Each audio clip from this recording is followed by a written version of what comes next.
तर तुळजापूरवरून मूर्ती आणलेली आहे, त्याचा अभिषेक करून त्याची स्थापना केलेली आहे। चला बघूया कशी दिसत आहे मूर्ती। हे साईडला कळसम ठेवलेला आहे, त्याला हळद लावलेला आहे आणि विड्याच्या पाण्याने सजवलेला आहे। हे साईडला भोवती रांगोळी काढलेली आहे।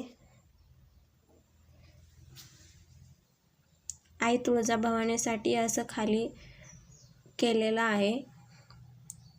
हे सर्व गुलाबाच्या पाकळ्याने आई त्यावर स्थापित केलेलं आहे। आईला तूप, अभिषेक, दूध, कुंकू, हळद याने अंघोळ घातलेली आहे।